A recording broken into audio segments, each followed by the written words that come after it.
Singers are selfish. You want to know why?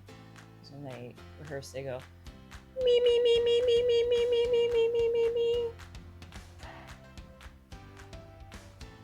Me. I've only seen singer do that in film.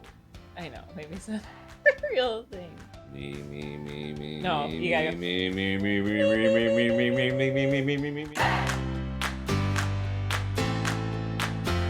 Welcome into Dawn's here. another episode of the Serious Spirituality Not at all podcast. remotely serious. We are your hosts. Well, slightly serious. My name is Halina. They call me Halina. It's serious to an extent. It depends on how serious you are. You want to introduce yourself? You want to say Oh, that? my name's Paul. Okay, yeah, all right, let's get to it. We're talking about the Matrix again in this part 2 of this very exclusive special content Now, brought to you. don't be confused with the second Matrix movie. Nope, was there awful. is no association there. But today, well, last time we talked about escaping the Matrix and this kind of like denial of the system, but how can we use the system to become enlightened, to awaken? Awaken to what, though? The system. Nobody really knows. So today we are talking about bringing inward and understanding the self. Yeah, your Within the day-to-day Matrix. operations within the Matrix. Yeah, still got to take out the garbage, right? I mean, I guess people don't have to. That's the thing. You don't have to, but we It's might want to. Right, yeah. Because if you don't otherwise- want... This is all about making life decisions. If you don't want your house to smell like garbage, yeah, you should probably take out the garbage. Yeah. And we can see consequences of completely denying the Matrix altogether. Unless we are ones to sit in a cave and we've achieved this level of enlightenment where we don't need food and we don't need human interaction and all those things. That's great.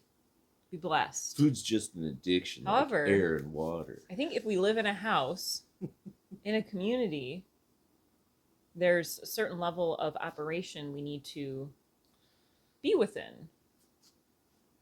Right? Well, I mean, if you want to, yes. Yeah. But yeah, and you don't have to, which Right. brings you back to the decisions to be made. Right. Ultimately, what is driving those decisions? Is it fear or is it a yearning to know the self? I think it's the latter. The ladder, the one that goes up to the roof? Yep. Oh. No, okay. latter. Is it ladder or latter? Ladder. Come on. L-A-T-T. So I was correct. You said ladder. No, you said ladder. Anyways. Rewind. No, we don't have to rewind. I'm going to rewind. Don't rewind. I think ultimately we are here to know the self. Yeah. Yet we've crash landed on this planet with things and stuff and stimulation and complication. Yeah, it's not like there's some malevolent entity out there that created this program we're living in. Could be. It's just But how that do we know? We got... Right. Even still, that's fine. That's then we're fine. here. What are we going to do about it? But we're still here, yes. And, like, you can get distracted within it, and you can, like, the pretty shiny things that draw us in. Or you can know the self, and that's possibly more important than knowing what the Matrix is or who's responsible for this. Mm-hmm. But just your average person that isn't self-aware to the extent we are isn't any worse off within the Matrix than we are. In fact, within the structure that's created, people that work 9-to-5 jobs have relatively, they have different, I won't say better lives, but different lives. People Yeah. that just do what the Matrix tells them to do. Mm-hmm. It's simple. There is the structure there and the embracing the structure. But I think what we're finding, at least what I'm seeing, is the structure is no longer enough. Was that a frog? Nope, it wasn't. It was phlegm. A frog in your It was throat. Okay. phlegm. But I think the people are generally, the collective is waking up to wanting more, and I think that's because enough people have already awakened to this level of consciousness where we are beginning to sense a deeper purpose within our existence. And once that seed has been planted, it's like once you awaken, once your eyes are open, you can't shut them again. You can't unknow what you know. And so with all the people that have woken up to their existence, the rest of the collective is can't help but awaken with that. Yeah, it's like going through the process that we went through when we opened up this place. Mm-hmm. And then the community members we have here who talk about how they want to just, they want to serve. They hate working their 9 to 5 and or whatever their job may entail, but they're scared to make a change within that. Mm-hmm.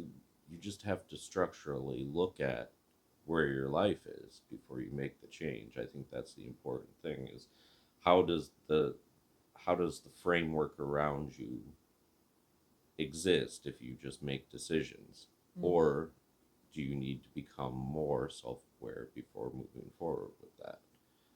I think that's what you and I are finding as we work with our community members, is that it's almost like the spiritual journey has become complex. Like we have to, we kind of talked about this last time too. We want the perfect crystals and the perfect altar and the perfect, card deck, and all of The right all the incense things. smell. Yes, all of the things, but they're all physical things.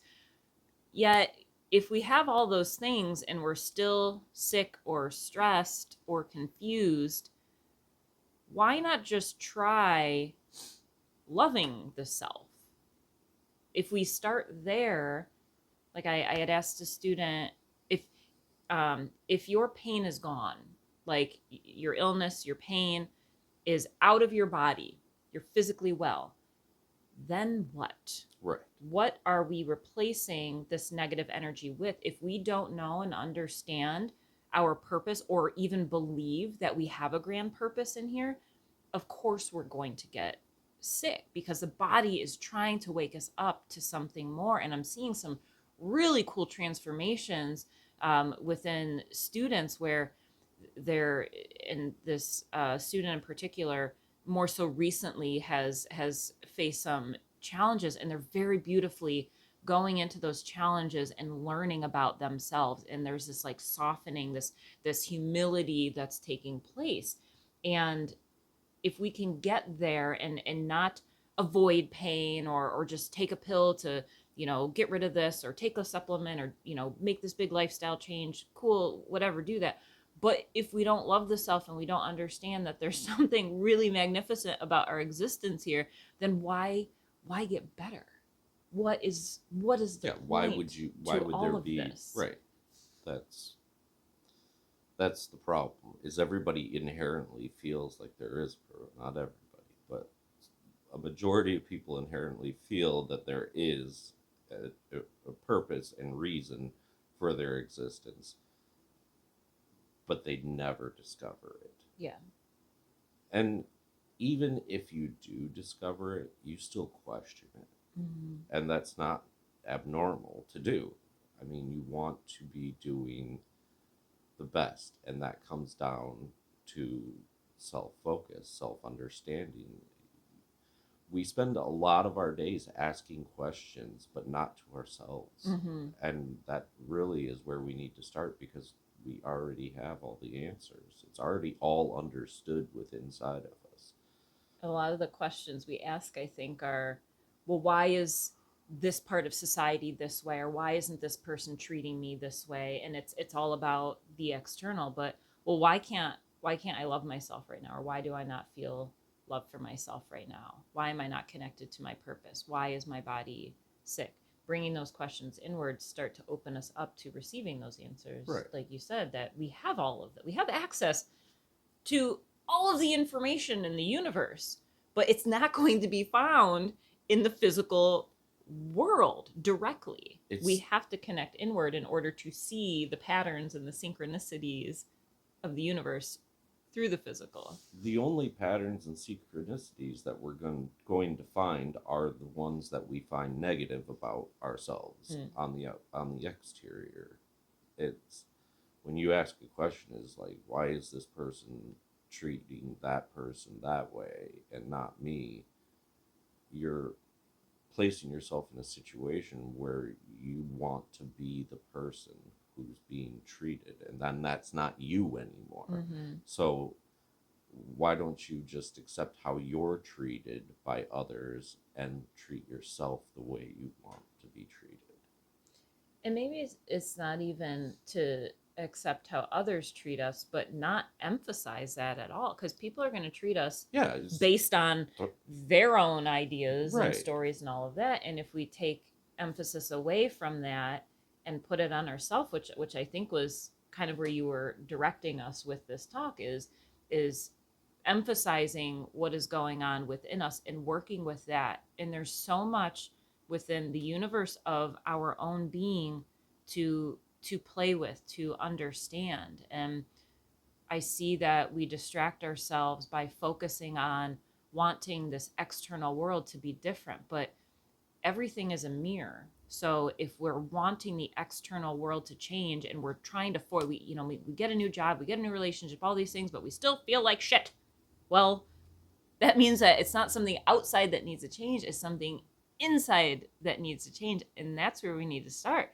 And I think it's, call me crazy, this is an ordinary pioneer coming out of me, I think it's these simple moments we have with ourselves to validate, to love, to say thank you to ourselves. And if we can't do that, then all of this extra fluff of spirituality we just can't fully get to.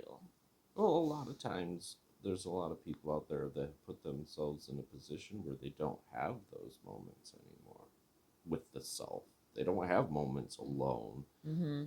be it the technology or be it their lives outside of themselves around them. Mm-hmm. They don't even have time to sit and think about, but they've chosen those things because they've been told. Just because something's written down within the framework of this existence doesn't mean it is the absolute truth for every single individual. And I kind of wanted to talk about the malleability, for using the right word, of the structure itself, because our energy output affects what the structure is. The same as if you were in a wire cage, you could tear parts of it open, you know. Now, I'm not saying you're going to tear the matrix open and be free, but what I'm saying is that if you only interact with the negative energies are going to be like, that's a safe place for me to go. And if you interact with positive energies, the positive energies are going to say, well, that's a safe place for me to go. You're never going to have your life full of all positivity or full of all negativity unless you let it happen. It just, no, it'll never happen. You just won't focus on the positive things. There'll be so little. Yeah.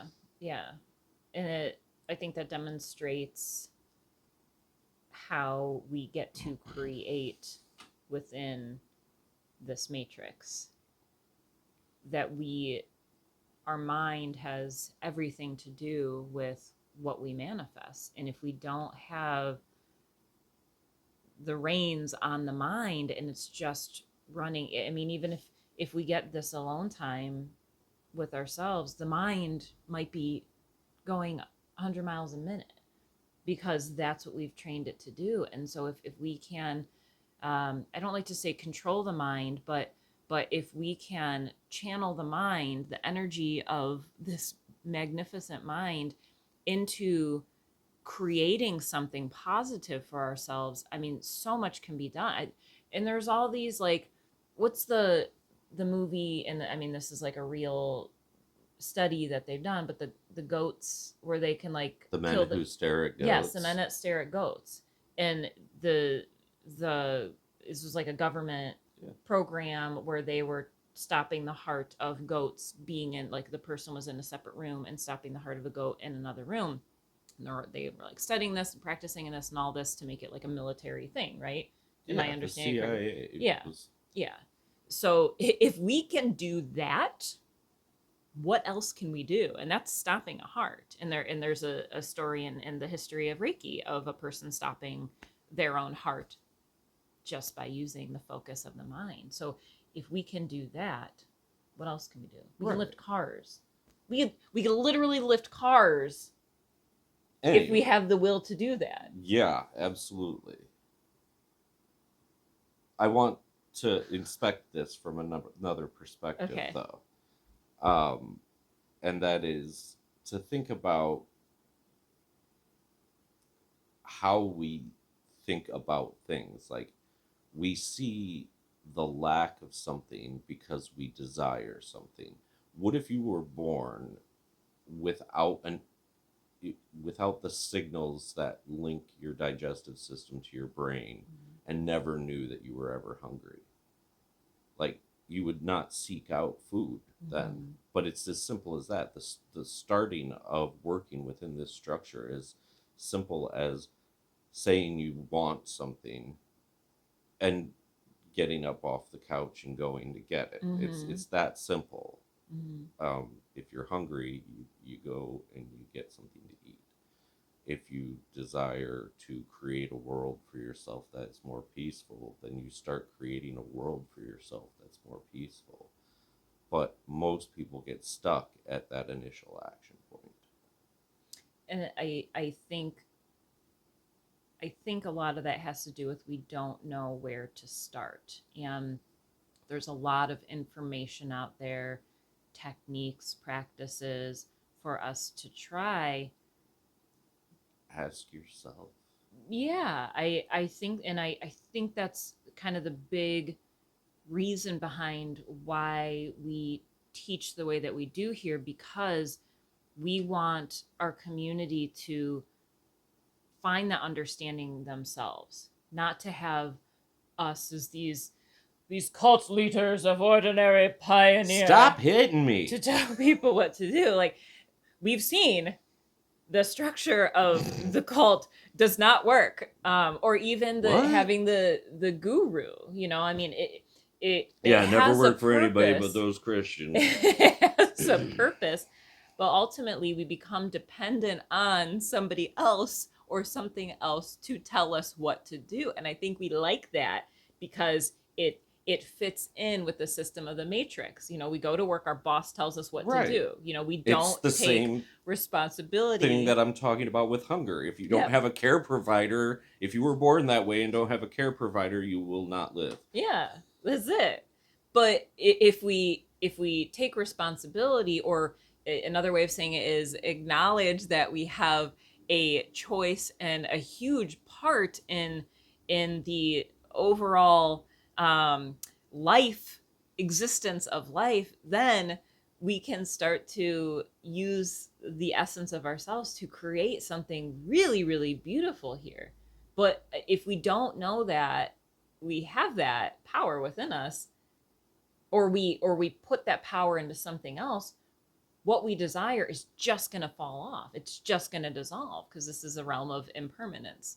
So if we think like this spiritual technique is going to awaken me, and we practice it over and over and over and over again, like, that's great. And we may get to certain levels of Yeah, consciousness in that you'll way. get a But can we perspective have a out of it. personal conversation with our mothers or our, Yeah, is there any neighbors, or change? can like I it's the Ram Dass talks about, if you think you're enlightened, go home and stay a weekend with your, in your hometown. Right. Like if we're not fully cleaned out, and there's parts of our life that we have avoided because we don't feel loved or welcomed, or we feel afraid, then we're not done cooking yet. Well, you can also look at it from the masculine feminine perspective within the self. Is it's one thing to know, to understand all those different concepts, but it's another thing to take action on them. Mm-hmm. And you can't. It's great, read the books and find all these great deep understandings, but then when you go out in the world, are you still just miserable? Mm-hmm. Find ways to take action to not be miserable. Yeah. And I guess to kind of go into what I was saying too, the action doesn't necessarily have to be a big life change. It could be Yeah. a shift in choosing to meditate, to have alone time so we can calm the mind enough to bring forward the wisdom and the intuitive messages. And that's where I think the focus needs to come back to the day-to-day things. It's like, choose the salad over the cheeseburger every once in a while, or Mm-hmm. things like that. Choose to sit in silence other than scrolling on your phone. Mm-hmm. Just take some time. Think of the little actions that you take throughout the day. If you could document it all, how much wasted time do we Oh my really gosh, have? so much. Yeah, it's absolutely absurd. Mm-hmm. And then we'll complain because we're stuck in traffic and don't have enough time. These people are making me late. But you could have left before 5 minutes till. All right, why are you looking at me? I'm always on time. Growth is in the discomfort, and that's something we talk about a lot. Is um, find the threshold of discomfort. So if you notice you're sitting and trying to meditate, and the mind is going, and the heart, is rapid because the body's uncomfortable, that's okay. All you got to do is sit and breathe. That's it, and be in that discomfort. And then, as we go into that discomfort, it starts to disarm it, and we feel a softening. We may need to sit there for a bit to get to that point, depending on how resistant the mind is to, letting go. But growth is in the discomfort. And that same thing within our relationships. If we're finding a relationship, a conflict within a relationship, and we're avoiding that person, we're avoiding a conversation, growth is in that discomfort. Have the conversation. And then a lot of times I talked about people, like, oh, that wasn't so bad after I actually Or they talked to them didn't about think what it. I thought they were going Yeah, to think. we assume. So it's just a simple conversation can resolve that conflict, and bring peace back to the mind. But I think we need to continue to push the edge of that discomfort, or there's no growth, or there's no progression. Yeah. Something simple, like, even I tell people to change your routine. If you notice you do the same thing every single day, and you notice you're feeling stuck, there's no movement there, instead of driving to work one way, try going another way. Instead of, calling your mom every Sunday, call her on a Tuesday too. Why the hell not? Okay. We all don't have a set day we call our mothers. No, I don't. Well, I usually call my mom every morning. Yeah. And then when I don't, she's like, "How are you, Dad?" I say, "Yes." I do. I tell her yes every time. Every time. Anyways, do you feel complete? I feel complete. Do you feel complete? Let us know if you have any other comments, what this brings up for you. We like to have these podcasts be a community discussion. So whatever this brought up for you, please share it in the comments. Also, if you have ideas for future podcasts. Yeah. Future topics. Yes. Not costumes we can wear. we're going to do one more matrix discussion next week, I think. Yeah. Probably. And yeah, so we'll continue the conversation. And if you missed our part 1 of the matrix, go ahead and scroll through our YouTube channel and find that. If you're not subscribed, please subscribe. And if you appreciate this content, we're trying to grow our digital outreach, and you can help us by making a donation to Ordinary Pioneer. And that donation is going to help us continue to create the space to bring you this content and to interact with those who aren't physically able to be here, and also increase our way of connecting for those who are physically able to be here too. So thank you so much for considering donating. Any amount keeps our doors open, and we would like to continue doing that. Any last words? Oh, you were still talking that whole time? Any last words? What would I like on my tombstone? Bacon.